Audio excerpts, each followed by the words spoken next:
दोस्तों अगर आप भी फिलहाल कोई खतरनाक बल्लेबाज मानते हैं तो वीडियो को लाइक कीजिए। दोस्तों कोलकाता नाइट राइडर्स बनाम पंजाब किंग्स के बीच में आईपीएल 2024 का 42वां शानदार मुकाबला समाप्त हुआ ईडन गार्डन्स में, जहां पंजाब किंग्स के युवा कप्तान सैम करन ने टॉस जीता और गेंदबाजी को चुना।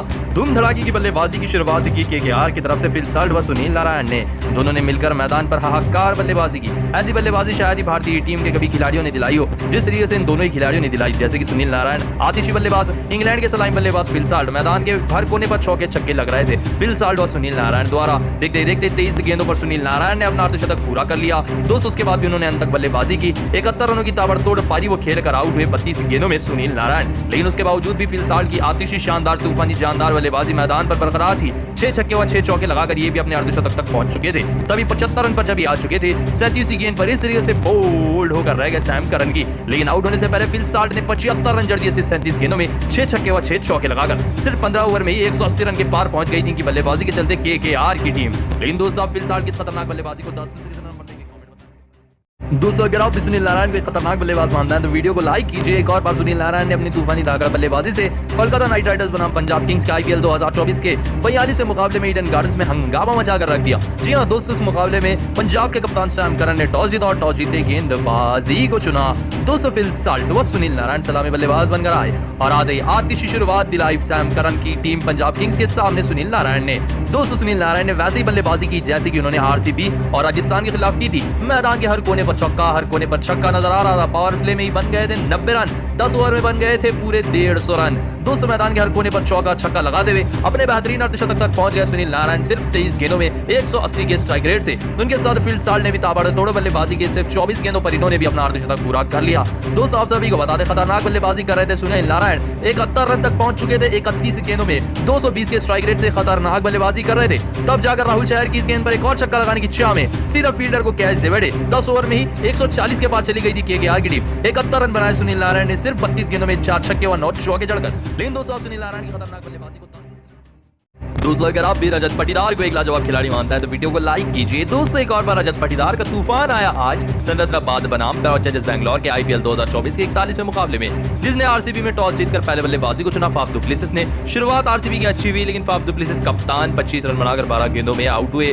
ठीक उनके बाद विल जैक का भी झटका लगा आरसीबी को, जो कि इस तरीके से 6 रन बनाकर मरकंदे की गेंद पर हो गए थे बोल्ड। लेकिन फिर आए नंबर 4 पर रजत पाटीदार। दोस्तों आज इन्होंने आतंकी बल्लेबाजी की। राजीव गांधी इंटरनेशनल स्टेडियम में आधे मैदान पर चौके और छक्कों की लड़ी लगा दी और जैसे इनके सामने मयंक मार्कंडे गेंदबाजी करने आए, दोस्तों आप सभी को बता दें इन्होंने तीसरी गेंद पर छक्का, चौथी गेंद पर भी छक्का, 5वीं गेंद पर भी छक्का और इस तरीके से आखिरी छक्का लगाकर एक ही ओवर में 4 छक्के जड़े मार्कंडे को। मात्र 19 गेंदों पर अपना अर्धशतक पूरा कर लिया इस मुकाबले में रजत पाटीदार ने। दोस्तों आप सभी को बता दें आरसीबी के स्कोर को चीते से भी तेज रफ्तार से आगे बढ़ाया रजत पाटीदार की इनिंग ने। तब जाकर 20वीं गेंद पर इस तरीके से एज से बैठे और पीछे फील्डर ने कैच लपक ली। लेकिन 50 रनों की ताबड़तोड़ पारी खेल पाटीदार 20 गेंदों में सिर्फ आउट हुए। इनके पारी के चलते ही 206 रन तक आरसीबी की टीम पहुंच पाई, जिसके चलते अंत में 35 रनों से आरसीबी ने मुकाबले को भी जीत लिया। लेकिन दोस्तों आप रजत पाटीदार की ताबड़तोड़ पारी को 10 में से कितना नंबर देंगे? दोस्तों अगर आप भी विराट कोहली को एक अच्छा खिलाड़ी मानते हैं तो वीडियो को लाइक कीजिए। रॉयल चैलेंजर्स बैंगलोर बनाम सिकंदराबाद के बीच में आईपीएल 2024 का मुकाबला समाप्त हुआ, जिसमें पहले बल्लेबाजी करते आरसीबी की तरफ से बेहतरीन अर्धशतक लगाया रजत पाटीदार ने 20 गेंदों पर और विराट कोहली ने अर्धशतक लगाया 40 गेंदों पर, जिसके चलते 206 रन तक आरसीबी पहुंच पाई 7 विकेट खोकर। ऐसे में 207 रन के लक्ष्य का पीछा करते हुए हैदराबाद की शुरुआत इस बार बेहद ही खराब रही। विल जैक की गेंद पर ट्रेविस हेड आधे ही एज से बैठे और करण शर्मा ने कैच को लपका। बड़ा झटका लगा। ट्रेविस हेड इंपैक्ट प्लेयर के रूप में आए थे, मात्र 1 रन बनाकर हुए आउट। दोस्तों उनके बाद अभिषेक शर्मा ने कुछ हार्ड हिटिंग शॉट्स लगाए, लेकिन एक और छक्का लगाने के चक्कर में याजदयाल की गेंद पर टॉप एच दे बैठे और नीचे आकर दिनेश कार्तिक ने कैच क्लब का बड़ा झटका लगा हैदराबाद को। अभिषेक शर्मा भी 31 रन बनाकर आउट हुए। दोनों सलामी बल्लेबाज पवेलियन में थे। उनके बाद आते ही मार्करम भी इस तरीके से एलबीडब्ल्यू आउट हुए। स्वप्नील की गेंद पर जो कि डेब्यूट कर रहे थे आरसीबी की तरफ से, आज आरसीबी की गेंदबाजी असली रूप दिखा रही थी। 7 रन बनाकर मार्करम आउट हुए, लेकिन बड़ा झटका तो क्लासन के रूप में लगा, जो कि इस तरीके से करण शर्मा की गेंद पर स्वप्नील को इस तरीके से कैच दे बैठे। दोस्तों आप सभी को बता दें सबसे बड़ी विकेट मिली आरसीबी को क्लासन की। मात्र 7 रन बनाकर क्लासन 3 गेंदों में ही आउट हुए। उनके बाद तो विकेटों की लड़ी लग गई। इस तरीके से नीतीश रेड्डी भी रिवर्स शॉट खेलने के चक्कर में करण शर्मा की गेंद पर मात्र 13 रन बनाकर बोल्ड हुए। तो उनके बाद अब्दुल समद भी इस तरीके से क्लीन बोल्ड होकर रह गए। करण शर्मा और स्वप्नील की गेंदबाजी आग उगल रही थी। 10 रन बनाकर समाद आउट हुए। उनके बाद इस तरीके से शहबाज अहमद भी आउट हुए, मात्र 10 रन बनाकर 200, जिसके चलते अंत में 171 रन ही बना पाई हैदराबाद की टीम 8 विकेट खोकर, और 35 रनों से आरसीबी ने मुकाबला जीत लिया। जी हाँ दोस्तों, हैदराबाद जैसी टीम को आरसीबी ने हराया, ये काफी बड़ी बात थी। लेकिन दोस्तों आप आरसीबी की गेंदबाजी और विराट कोहली की बल्लेबाजी को 10 में से कितना नंबर देंगे, कमेंट बताएं। वीडियो पसंद तो लाइक करें, चैनल सब्सक्राइब करें।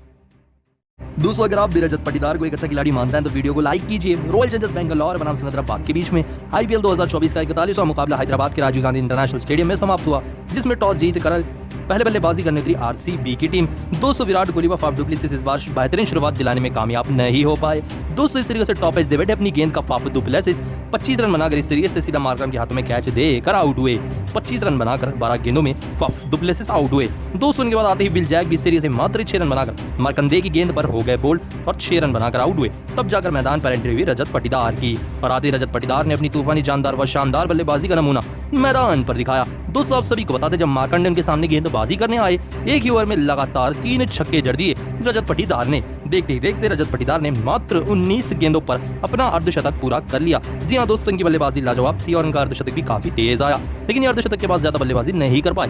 20वीं गेंद पर जयदेव उनादकड़ की एक और छक्का लगाने की चाह में सीध अब्दुल समद को कैच दे बैठे, जिसके चलते 50 रन बनाकर इस मुकाबले में आउट हुए 20 गेंदों में रजत पाटीदार। उनके बाद कार्तिक 11, ग्रीन 37 रन बनाकर आउट हुए। 206 रन बना पाई रॉयल चैलेंजर्स बैंगलोर की टीम 7 विकेट के नुकसान पर। इन दोस्तों पाटीदार की इस बल्लेबाजी को 10 में से कितना नंबर देंगे, दोस्तों अगर आप शुभमन गिल को एक अच्छा कप्तान मानते हैं तो वीडियो को लाइक कीजिए। दिल्ली कैपिटल्स बनाम गुजरात टाइटंस के बीच में आईपीएल 2024 का 40वां मुकाबला भी समाप्त हुआ, जिसमें शुभमन गिल ने टॉस जीता और गेंदबाजी को चुना। पहले बल्लेबाजी करते हुए दिल्ली की तरफ से बल्लेबाजी ताबड़तोड़ हुई। कप्तान ऋषभ पंत द्वारा 82 रनों की नाबाद पारी खेली और 224 रन जैसे विशाल लक्ष्य तक दिल्ली की टीम को पहुंचाया 4 विकेट के नुकसान पर। इतने टारगेट का पीछा करते हुए शुभमन गिल ने शुरुआत बेहद ही खराब दिलाई। नॉर्थिया की गेंद पर खुद ही छक्का लगाने की चाह में सीधा फील्डर के हाथों में मार बैठे गेंद कुछ इस तरीके से शुभमन गिल कप्तान आउट हुए, मात्र 6 रन बनाकर इतने बड़े रन चेस में।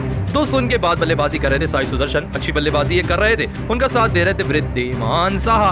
तब जाकर वृद्धिमान साहा भी 39 रन बनाकर कुलदीप यादव की इस गेंद पर पटेल को कैच देकर आउट हुए। 39 रन बनाकर 25 गेंदों में धीमी पारी खेलकर आउट हुए। उनके बाद साई किशोर, साई सुदर्शन काफी अच्छी बल्लेबाजी कर रहे थे और साई सुदर्शन ने अपना बेहतरीन अर्धशतक भी पूरा कर लिया। दोस्तों उनके बाद आए मैदान पर उनका साथ देने के लिए डेविड मिलर, और यहाँ से दोनों का तांडव शुरू हुआ। काफी लाजवाब शॉट्स लगाए डेविड मिलर ने, अपनी बेहतरीन बल्लेबाजी का जलवा दिखाया। वहीं साई सुदर्शन भी धीमी पारी खेल रहे थे। तभी साई सुदर्शन 65 रन बनाकर राशिद सलाम की इस गेंद पर पीछे अक्सर पटेल को कैच दे बैठे। इंपैक्ट प्लेयर गेंदबाज के में 65 रन बनाकर साई सुदर्शन आउट हुए। उनके बाद अर्धशतक लगाया डेविड मिलर ने 21 गेंदों में, लेकिन 23वीं गेंद पर 55 रन बनाकर एक और छक्का लगाने की चाह में सीधा इस तरीके से हाथों में मार बैठे गेंद फील्डर के। एक एंटरटेनिंग बेहतरीन पारी समाप्त हुई डेविड मिलर की 55 रन बनाकर 23 गेंदों में। उनके बाद इस तरीके से बोल्ड हुए साई किशोर 13 रन बनाकर, फिर आउट हुए इस तरीके से राहुल तिवेटिया 4 रन बनाकर। राशिद खान स्ट्राइक पर थे, 6 गेंदों पर 19 रनों की दरकार थी। पहली गेंद पर राशिद खान ने जड़ दिया बेहतरीन चौका, जिस चलते अब 5 गेंदों पर 15 रनों की दरकार थी। उसकी अगली गेंद पर एक और बेहतरीन चौका लगाया राशिद खान ने, अब 4 गेंदों पर 11 रनों की दरकार थी। दोस्तों ऋषभ पंत के चेहरे पर फिक्र नजर नहीं आ रही थी। अगली गेंद जैसे इस तरीके की रही थी, ऋषभ पंत ने सामने की तरफ रखने को कहा और इस गेंद पर एक भी रन नहीं आया।